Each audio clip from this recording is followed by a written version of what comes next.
So this scene is kind of interesting now because in the original game, Cloud cites his reason for joining Soldier as like he wants to be cool like Sephiroth. It's more of like a self-fulfillment thing. In the remake, he makes it clear that they would watch the war propaganda videos from Shinra where the soldiers were, I guess, going off and fighting in Wutai. So then having seen those videos, Cloud wants to, I guess, go overseas and murder Asian people. That's his character motivation now. I remember they were on the news every day during the war. By the time I finally made it in, they didn't need heroes anymore. It was nothing like what we dreamt of.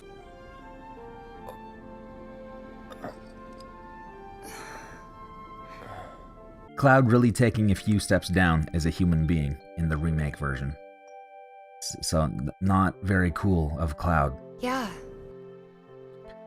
It's much cooler when you're a teenager and Sephiroth is like their equivalent of a rock star in their world, and you watch the TV and you want to be like Axl Rose or something. You know, that's very understandable, and even if he's being naive about all of the murder that it entails. Interesting to note is that in the remake, a version of this scene, when it pans up to the sky after they finish talking, they cut out the shooting star. And given the goofy shit that appears in remake, I can't imagine they took it out because it's too corny for them, but, you know, maybe these middle-aged Japanese men have lost touch with the kind of whimsical romanticism that Cloud and Tifa were expressing there. The characters do really come alive with the animations. Barrett kind of flailing his arms, turning around and tapping his foot just really gets across through body language. His mood and disposition in a way that just the dialogue alone couldn't do. It's there's kind of this weird brain disease that's going around now where people can't read anything from abstraction. They seem to think that if every single tiny piece of reality isn't directly shown on the camera, then somehow nothing is really coming across, or it's in such a crippled state as to be basically useless and outdated. But the thing is, like, the mere existence of cartoons going all the way back to however long people have been drawing little pictures of people, the human brain is very well equipped to understand abstraction and draw a lot of meaning from it. Take suggestions of things in visual representations and make a fully formed picture in their mind based on the pieces that they're getting. It's really not something that's too radical or too difficult to understand, but there's this kind of fetishization and cult around technology where it's just like, if every like drop of sweat on Cloud's face or something is not exquisitely rendered out to the audience for you to see, then somehow like the drama has become completely inert and it's actually not communicating anything at all, and we have to throw this whole game in the dumpster because now we have the polygons and the video cards to tell you these things that you never could have derived from these little 3D models. And it's just like patently not true. Like, you get so much out of these tiny animations for these little block characters, and if you have trouble like understanding what Barrett's disposition there is, then like I don't know what to tell you. Even arguments that say you can't do a really dramatic close-up shot on a character and tell everything that they're feeling based on like a small twitch of the eyebrow. It's like, well, yeah, that's true. You probably couldn't do that in Final Fantasy VII, but at the same time, like, writing is a tool, music is a tool. You can communicate so many subtleties based on little things like that. Despite the translation, you can tell stuff by like what characters don't say. You know, little things that Tifa neglects to say, or topics she won't pursue, or stuff like that. You can really, if you have any kind of imagination whatsoever, you can read into and imagine like what her facial expressions might be, or just the general emotion that's kind of cooking under the surface of the character. And you can absolutely get all of that through with little Lego models. Barrett's theme playing in the slums is quite a departure from Anxious Heart, which really defined the core feeling of the game earlier on. But Barrett's theme is much more upbeat, triumphant, has a brighter tone. I think it serves as kind of an esprit de corps, to use a French term, just for Avalanche, and shows that these characters are really together in this fight that they have, and their friendship and their association and their solidarity with each other kind of provides a little bastion of hope and comfort in the midst of these terrible slums and terrible circumstances. But at the end of Barrett's theme, there's this kind of more sinister part that breaks in. It's like the gloom of Midgar is trying to edge its way into their lives. I don't know if that was like a deliberate choice by my dad, Nobuo Uematsu, but I think it's that little piece of the music at the tail end is just a good reminder that this is not an entirely happy place, and the kind of melancholy that prevailed over the first hour of the game has not gone away. It's cool stuff.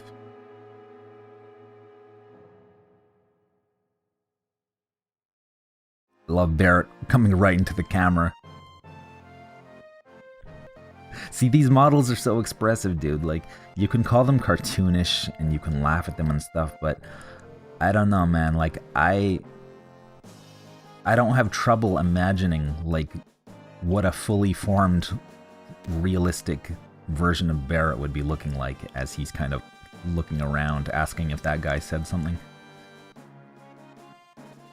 I've always imagined that people were just drawing more from these abstracted versions of the characters and, you know, seeing more in their mind than the game is actually showing them, because the game's doing the work to provide that information, to let your imagination form those conclusions and fill in that picture. But I guess it's possible that there's some sizable portion of people out there who just look at these as little block characters and that's really all they're seeing. And so they may have just thought of this game as like a joke all these years. And now that we have 6 billion polygons in Cloud's shoulder pad, this story can now be taken seriously. But that's not a mindset that I can really grasp. I think while I described the first hour of the game as nearly perfect in the last part, I think some kind of storytelling flaws start to appear here. It's nothing that's really bad or so dumb that it breaks the game or whatever, but with the exception of one thing that I'll get into later. But it seems a little silly that they accomplished the major coup of actually blowing up one of the 8 reactors. Like, any terrorist group would be, you know, that would be a lifetime achievement to even accomplish that kind of damage against the enemy. But they wake up the next day and they go out to bomb the next reactor, and it's like, guys, do you think it's gonna be that easy? Like, I guess in one sense they would never expect the next reactor to blow up the very following day, but you know, all of Jesse's talk about preparing key cards and everything, you really imagine that it took an incredible amount of planning to even get into the first reactor and pull off that mission, and it working at all was probably partially a miracle. So to think that they're just gonna go and blow up the next one, they seem to be thinking that, you know, a week can change and they'll have all 8 reactors in ruins. I guess the defense could be that, you know, they were foolish to think so because Shinra ambushes them naturally at the next reactor, but that just makes Avalanche kind of seem dumber than I think they are, and it just makes it seem, in retrospect, a little bit too easy to have blown up the first reactor, because they didn't really seem to need much preparation to go into the second one, so it kind of feels like they could have just done it any time. I just feel like if you were going to remake this game, it would be a really valid instinct to try to put in more scenario between the first and second reactors that shows like what they have to do to try to get into another one, or coordinate a mission like that, especially after they've already done it once, and presumably it's going to be much harder because of increased security. Like, the differences in the security state after, you know, before and after a big terrorist event, it's really night and day. So, you know, I know Shinra is implied to have some nefarious motives there, but, you know, for the reasons I stated earlier, just a lot about this kind of doesn't make as much sense. Just the comical naivety of Avalanche thinking they can just hit one of the reactors every day. I don't know, there's lots of ways you could do this, but I would like to see some scenario in between the two reactors where they try to figure out how they're gonna, you know, they pulled off the unthinkable once, how are they gonna do it again? That would be cool ground to explore. Rushing straight into the same thing again, even though it does subvert your expectations, I think it's a little bit of a narrative misstep. Midgar is the coolest part of the game. I think most people, it's their favorite part. It's certainly the most iconic, and I think when most people think about 7, it's the image that comes to mind. I've always thought that an entire game could be made out of Midgar, and I guess they agreed, but they decided to do it in the dumbest way possible. Maybe you could do something about the Doom Rats? But their failure of execution aside, I still think it's a valid idea to stretch Midgar out, because the scenario is so compressed, and there's just a lot of room for fleshing out things, making some of the big leaps in the storyline feel a little bit more organic. I don't think that 7 is the kind of script that was like absolutely perfect in its efficiency, like to the point where it had everything that it needed, and adding anything more would just be like a waste or bloat. There are scripts that are like that, but I don't think 7 is one of them, and it could really benefit from some added material. Of course, from a writer who was very deft and insightful about the shortcomings of the original, instead of a total clown. Maybe before the game started, they had finished this planning and they're like, okay, alright guys, it's taken years, but everything's in place. We have a way to get into all 8 reactors, and we're just gonna hit them one after the other. I guess the remake really disproves that theory, because they seem to be like impromptu planning how the second mission is gonna go, and they don't know if they're gonna take Cloud or not, who's like the most valuable asset to their team, and who just proved his loyalty to them. Or not his loyalty, but, you know, he proved he's reliable and he's not gonna turn them into Shinra, so it really kind of exposes Avalanche as a kind of incompetent organization who just decides on that day the specifics of how they're going to destroy a major piece of civil infrastructure. So that's another wonderful gift that the remake has given us. So everyone applaud.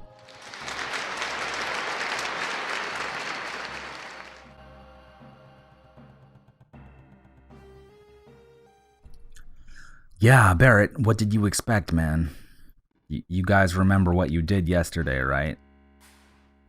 Yeah, the president's here.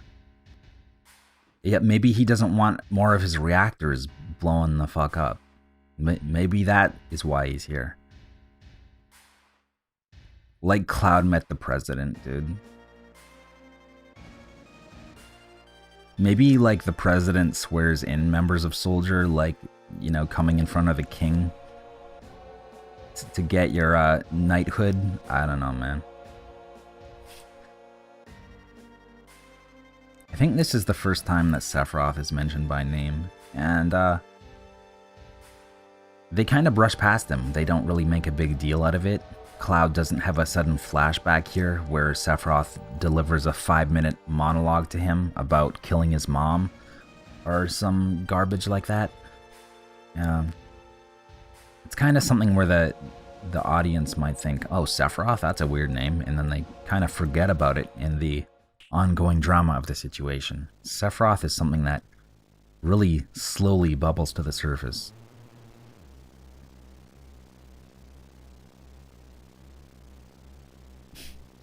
It's a little bit weird that they need dead bodies to extract data from. Like, President Shinra just kind of turned into a Resident Evil villain for a second there. I guess they do get up to, you know, evil science stuff, but it's a little bit weird. I'm sure they have enough dead bodies from what Avalanche did yesterday. So in hard type, this was kind of a long fight against Airbuster. He's a fairly challenging boss. He seems to counterattack now. I really don't remember the original fight or its mechanics, but this version of Airbuster, he counterattacks with a pretty strong move if you hit him in the back. The trade-off, though, is that backside damage hurts him a lot more, so trying to hit him from the front is safer, but you're really going to chip away at him. You might run out of MP if you try the safe approach, so really have to balance your healing resources with how much damage you want to inflict on him. So, cool little bit of interest added to the Airbuster fight in hard type. So this is the first part of 7 where the writing is just kind of really terrible. Because if you imagine the coincidence that it would take for Cloud and Avalanche to take the train around the city up to the reactor that they happened to be attacking that day, go through all the tunnels, and then arrive at this specific bridge that happened to be directly above the church where Eris is, the girl that Cloud met the day before. It's just way too silly to be real, unless the live stream ghosts made it happen by like telling Eris to go to that church on that day. But you know, that's the church that she grows flowers in, so she probably goes there often, and it happens to be directly below. And also, you know, Cloud surviving that fall is a bit silly. They probably should, you know, if he had a grappling hook or something, just to make it a little bit more believable. I know people have survived falls from like 30,000 feet, but it's a bit silly. I guess if you believe the Advent Children version of this universe, then he's a superhero who can't be hurt by anything. Maybe Cloud can survive a fall into some nice flowers just with a little bit of extra Mako infusion. But the fact that he falls right onto Eris is just absolutely ridiculous, and it's a real stretch in believability that you just have to absorb if you want to continue to take this story seriously. And the game has built up enough goodwill with me where I'm not really going to hold it that much against it, but I would respect the writing more if they had a more clever way of introducing Cloud to Eris, or of separating him from the team.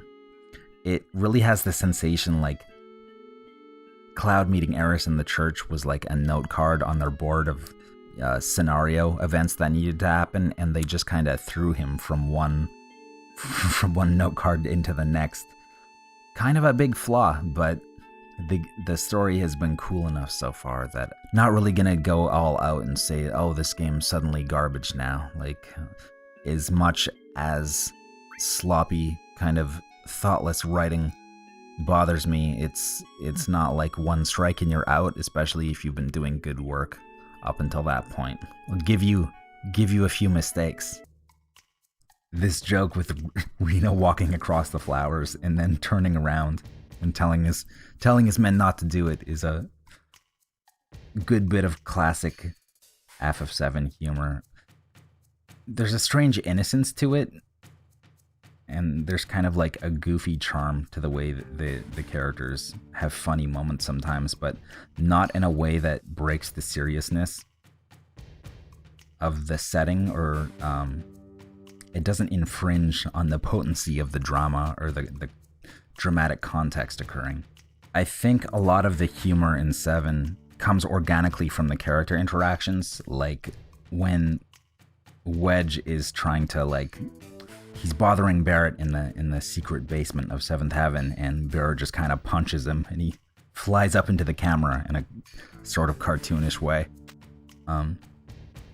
I think the slapstick nature of that animation is just a product of the limited 3D models in them using that kind of exaggerated expressiveness to get across what had just happened. But it doesn't mean that it's like a cartoonish moment necessarily. The humor is coming from the conflict between the characters. The characters themselves are taking the moment seriously, but we're seeing the humor in it. That's an important distinction to make versus the remake, where the characters seem to be joking around in kind of an inappropriate way given the context. Copy that. And given the mass murder that they're involved with, and the guilt that they profess to have over their actions, and they're just like clowning around. Catch me if you can! Why did this have to happen to us? Where are you, Mom? It's okay. You're safe now. Got a patient with me. Has trouble walking. Need a stretcher.